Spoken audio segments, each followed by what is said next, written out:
All right, so we're just going to work out a few examples in this video. They're going to be exponential and geometric sequences. Exponential and geometric are the same thing. They're used interchangeably. Number 29 from the textbook, a population grows according to an exponential growth model. The initial population is P0 equals 11, and the common ratio is R equals 1.25. If we recall the formula for recursive population growth, we can say that for exponential models, it's P sub n equal to P sub n minus 1 times R. So for part A, we want to find P1. If I plug in 1 for n, then n minus 1 would equal 0. And we can say that P1 is equal to P0 times R. We know that P0 is 11 and R is 1.25. So P1 would be 11 times 1.25. 11 times 1.25 gives us 13.75. So that's the answer to part A.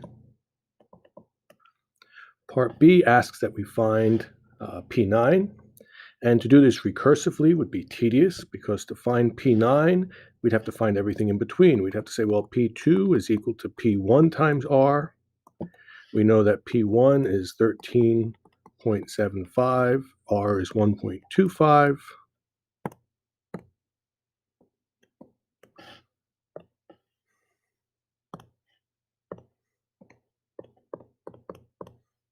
And we get 17.1875. And then P3 would equal P2 times R, and so on and so forth. That is the drawback to recursion. You have to do all of the intermediate steps. You cannot just jump to P9, which is why we like to use the explicit formula, which is what part 3 asks us for. So to change the recursive exponential model to the explicit, explicit means we write it as a function. So P as a function of n is equal to, and we're going to start with P0, our initial population, times the common ratio raised to the nth power. So our P as a function of n will be 11 times 1.25 raised to the nth power. And we can jump right to P9, which would be 11 times 1.25 raised to the 9th power.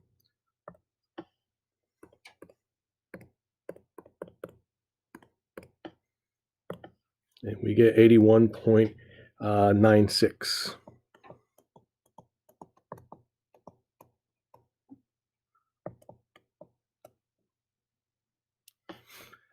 So the answer to part B is right here. This is the explicit formula.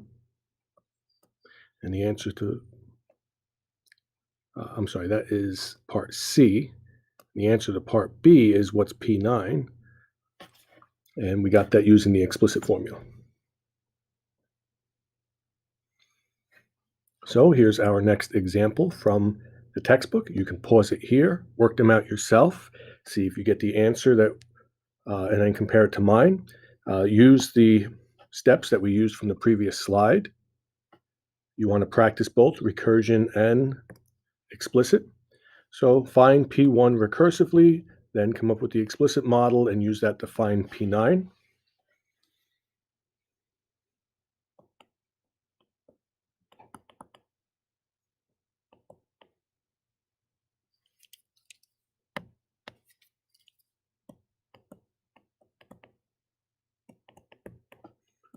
So P1 is going to be equal to 8 times 1.5. P1 is going to equal 12. Now I will write the explicit model. P as a function of n is equal to 8 times 1.5 raised to the nth power. To find P9, we're going to type in to our calculator 8 times 1.5 to the 9th power.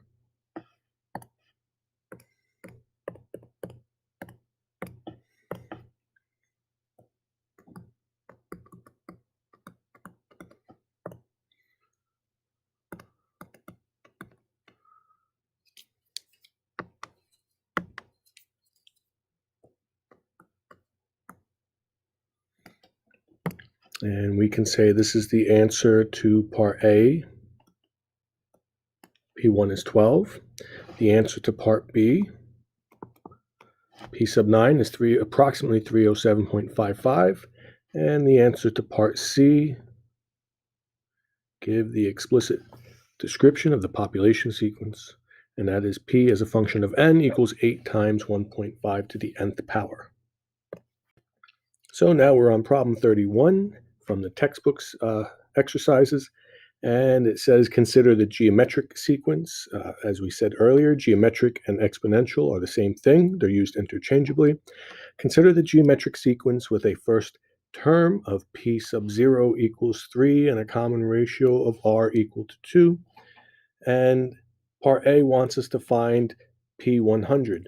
Well, we're not going to do 100 terms recursively.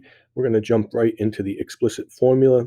Remember, the explicit model is a function.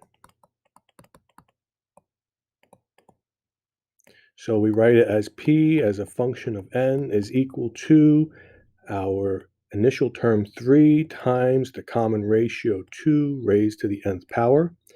And to find P100, we're going to evaluate 3 times 2 to the 100th power. 3 times 2 raised to the 100th power.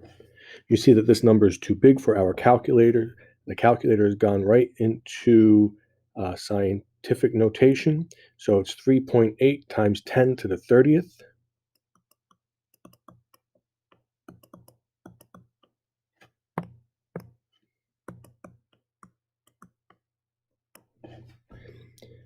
And that is our answer for part A.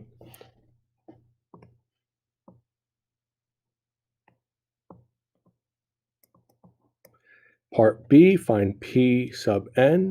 Well, P sub n is going to equal 3 times 2 to the nth power.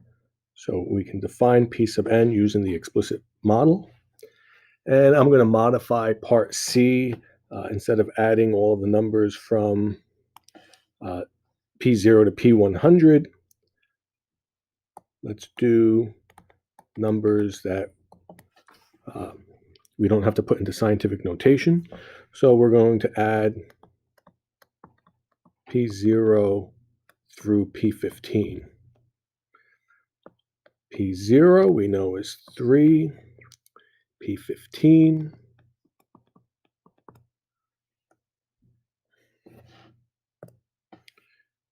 3 times 2 raised to the 15th power, 98,304.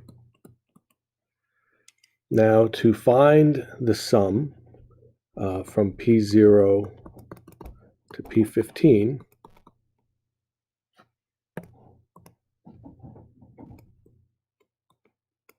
our textbook gave us a formula. P0 times R to the nth power minus 1 over R minus 1, where n is the number of terms,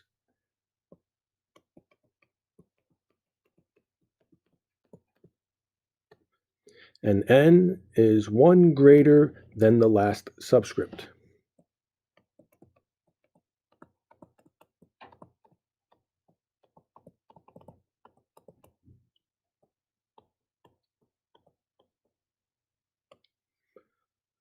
So in our case, that means that n is going to be 16, because we're going from 0 through 15. We're going to go 1 greater than the last subscript.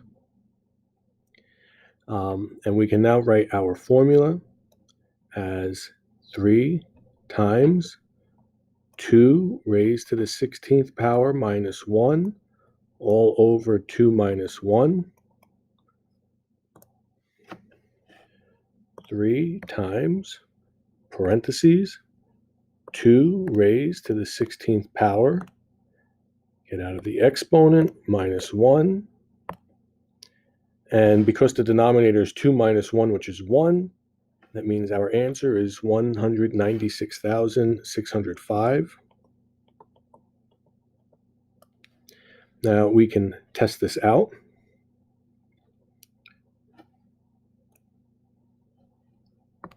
We can use a program like Microsoft Excel to generate all of the terms for us.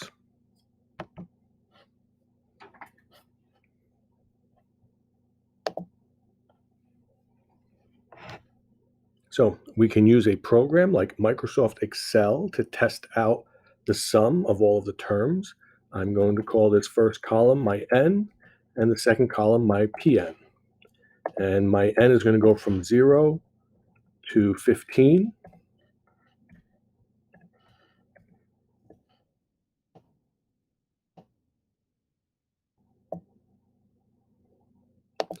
And I'm just going to center that. So we see that we have n from 0 to n equals 15.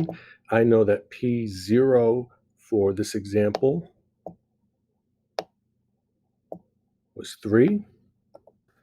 And I know that it's going to equal previous times 2. So Microsoft Excel is going to generate all of these terms recursively.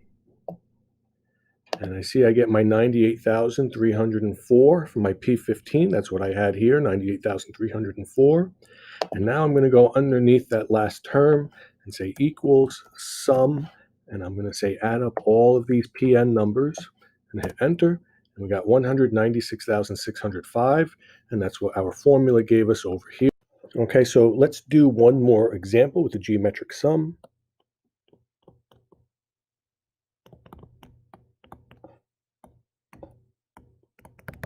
We'll let P0 equal 100.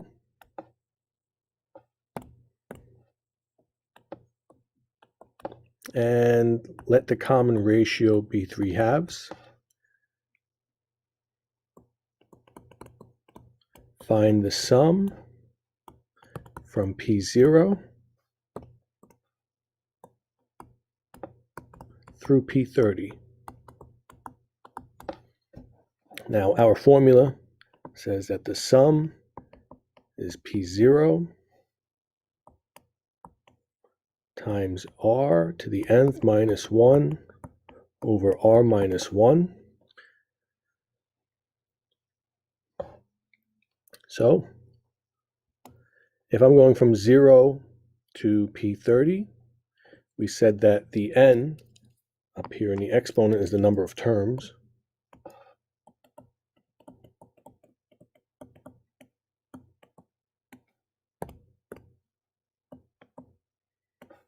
And if we're going from P0 to P30, that means we have 31 terms.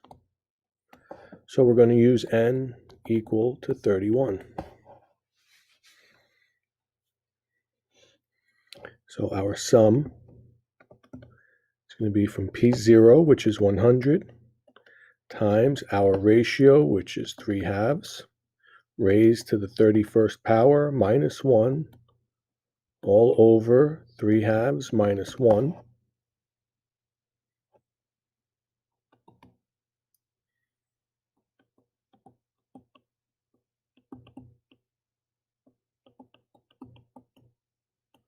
Three halves minus 1 is 1/2. And when you divide by a fraction, it's the same as multiplying by its reciprocal. So we can say we're not going to divide by 1/2, but instead we're going to multiply by 2 over 1. So we can write this as 200 times 3/2 raised to the 31st power minus 1. Let's get our calculator for this. 200 times parentheses. Let's insert our fraction bar, 3 over 2, raised to the 31st power. Let's get out of the exponent, minus 1, close the parentheses, and that's 57525. 57525, 117.77. So once again, we can verify this answer using a tool like Microsoft Excel. Our initial was 100 and our ratio is 3/2. So I'm going to start a new column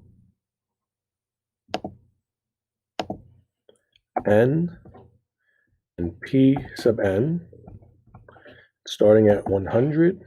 Let's call that 0 because we're going from 0 through the 31st term. So 1, 2, 3.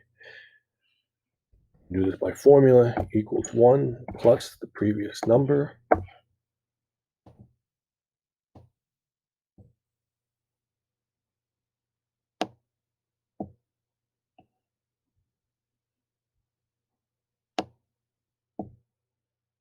So that's P0 through P30. P0 is equal to 100 equals the previous term times 3 halves could be written as 1.5. And we see that P1 would be 150. And I can drag this. Excel will calculate these terms recursively. And now I can say find the sum. I go to the bottom of the column, equals SUM, parenthesis. I'm going to highlight every number in this column, close the parenthesis, hit enter. And the number it gave me here is 57525,118. Looks like our number. Let's open up the column, see if it gives me any decimals. 57525,117.77. That's a match. So we used Excel to accomplish the same task.